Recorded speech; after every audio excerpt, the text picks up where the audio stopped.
बिस्मिल्लाह अर्रहमान अर्रहीम वस्सलातु वस्सलामु अला रसूलिहिल करीम व अला आलिहि व सहबिहि अजमाइन। जो भी बहन भाई बच्चे बच्चियाँ सुन रहे हैं, सबको मेरी तरफ से ईद मुबारक हो।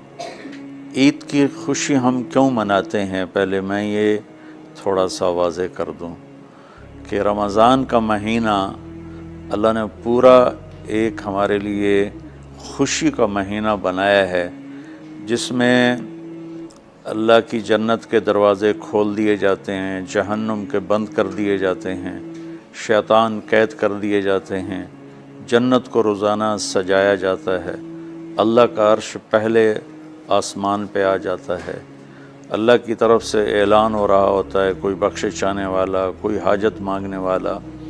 फ़र्ज़ 70 फ़र्ज़ों के बराबर हो जाता है और नफल फ़र्ज़ के बराबर हो जाता है, और नफल और फ़र्ज़ का फ़र्क इतना बड़ा है कि क़यामत तक 2 रकात नफल पढ़ता रहे तो फ़र्ज़ रकात के एक सजदे के बराबर नहीं।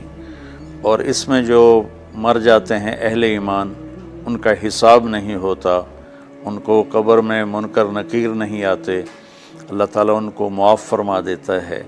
इस तरह 29 दिन रात ये सिलसिला चलता है, और आखिरी रात फिर अल्लाह ताला ऐलान फरमाते हैं कि मेरे बंदों ने रात को क़याम किया, यानी तरावी की नमाज़ पढ़ी, दिन में रोज़ा रखा, तो मैंने इस पर इन सब की बख्शिश फरमा दी। तो इस खुशी में फिर हम सब मिलकर अल्लाह की बारगाह में शुक्राने के मिलकर 2 नफल अदा करते हैं और अल्लाह का शुक्र अदा करते हैं कि या अल्लाह तेरा शुक्र है, तूने हमारे गुनाहों को माफ़ फरमाया, जहन्नम को हम पे हराम किया, जन्नत को हम पे वाजिब किया। असल तो ईद की खुशी की ये वजह है। आप ईद के लिए गुस्ल फरमाते थे और अपने कपड़ों में से अच्छे कपड़े मुंतखब फरमाते थे, और फजर की नमाज के बाद आप इशराक नहीं पढ़ते थे इस दिन। बाकी आपकी सारी ज़िंदगी का मामूल था कि फजर के बाद आप इशराक पढ़ते थे, लेकिन इस दिन आप इशराक नहीं पढ़ते थे। गुस्ल फरमा के फिर कुछ खा के, कोई मीठी चीज़, खजूर ही आम तौर पर होती थी, खजूर खा के फिर आप ईदगाह की तरफ तशरीफ़ ले जाते थे और पहले नमाज पढ़ाते थे, फिर खुतबा होता था, और उसके बाद जिस रास्ते से आप जाते थे उस रास्ते को छोड़कर फिर और रास्ते से घर वापस आते थे, फिर वफूद से मुलाकात करते थे, सरदारों से, सहाबा से मुलाकात करते थे, उसमें कुछ खानों का एहतमाम भी होता था। इस तरह एक आम रूटीन की ईद होती थी आपकी, मुलाकातें करना, खानों में जाना और अच्छे कपड़े पहनना, सबको खुशी से मिलना, ये ईद उल फितर पर आपका ये मामूल था।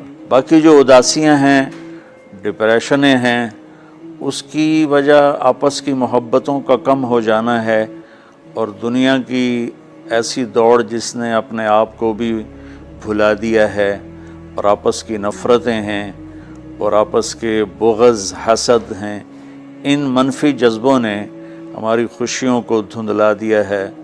वरना रमज़ान का हर लम्हा खुशी के लिए है और ईद उसकी पीक है, और पूरी ज़िंदगी अल्लाह राज़ी हो रहा हो तो खुशी ही खुशी है। हमें अपने मुल्क से, अपनी नस्ल से आपस की नफ़रतें, हसद, बुग़्ज़ ये मिटाने होंगे, तब जाकर हमें हकीकी खुशियाँ हासिल होंगी। मैं इस ईद के खुशी के मौका पर अपनी कौम से हाथ जोड़ के अपील करूँगा कि झूठ बोलना छोड़ दें, धोखा देना छोड़ दें और जुल्म करना छोड़ दें। मजहबी नफ़रत ने हमें तबाह कर दिया, सियासी नफ़रत ने हमें तबाह कर दिया, सूबाई कौमी नफ़रत ने हमें तबाह कर दिया, आपस की रंजशों की नफ़रत ने हमें तबाह कर दिया। इस्लाम 2 चीज़ों का मजमुआ है।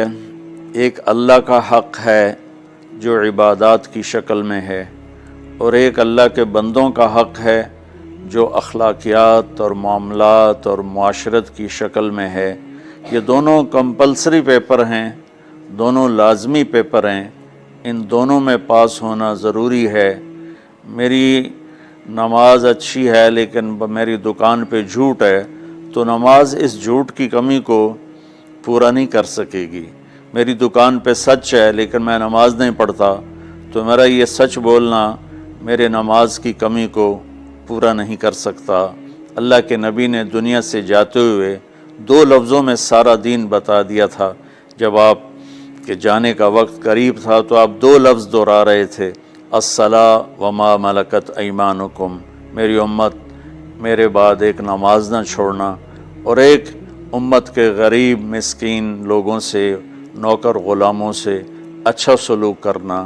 یہ 2 الگ الگ ڈیمانڈ ہیں۔ جیسے پانی پینے سے روٹی کی کمی پوری نہیں ہو سکتی اور روٹی کھانے سے پانی کی کمی پوری نہیں ہو سکتی، یہ دونوں الگ چیزیں ہیں۔ اخلاق کو عبادت کی کمی پر نہیں کر سکتی، اور عبادت کی کمی اخلاق کو اور اخلاق کی کمی کو عبادت پورا نہیں کر سکتی۔ ان دونوں چیزوں میں پاس ہونا ضروری ہے، تب جا کر ایک معتدل معاشرہ وجود میں آتا ہے۔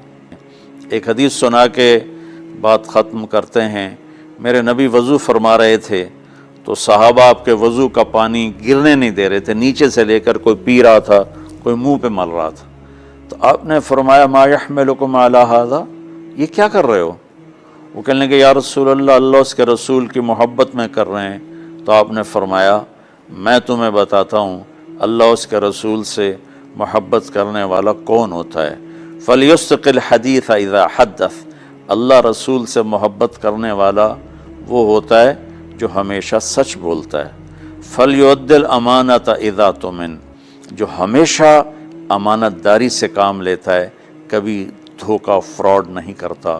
فَلْيُحْسِنْ جِوَارَ مَنْ جَاوَرَهُ، اور جو ہمیشہ اپنے پڑوسیوں کے ساتھ اچھا سلوک کرتا ہے، پڑوسی اپنے ہوں، غیر ہوں، مسلم ہوں، نان مسلم ہوں، وہ ان کے ساتھ اچھا سلوک کرتا ہے۔ یہ 3 نشانیاں ہیں عشق رسول کی۔ یہ 3 باتیں میری قوم اپنا لے تو یہ اندھیرے اجالوں میں انشاءاللہ تبدیل ہو جائیں گی۔ دنیا کے لیے قانون ہے اللہ تعالیٰ کا کہ جس قوم میں انصاف، دیانتداری اور سچائی ہوگی انہیں اللہ عروج دے گا، وہ مسلم ہو یا نان مسلم ہو۔ اور جن ملکوں میں، قوموں میں بددیانتی ہوگی، ظلم ہوگا، جھوٹ ہوگا، وہ زوال کا شکار ہوں گی۔ ساری ویسٹرن دنیا تو لیڈ نہیں کر رہی، ہمارے جیسے ملک بھی ہیں جہاں یہ ساری چیزیں ہیں تو وہ ہماری طرح ہی ذلیل ہیں اور ہماری طرح ہی وہ خوار ہیں۔ چند ایک ملک ہیں جنہوں نے ان چیزوں کی رعایت کی ہے، تو وہ اس وقت لیڈنگ رول میں ہیں، لیڈنگ ماڈل میں ہیں۔ تو دنیا کے لحاظ سے تو یہ قانون ہے کہ سچائی، دیانتداری اور انصاف قوموں کو اونچا لے جائے گا۔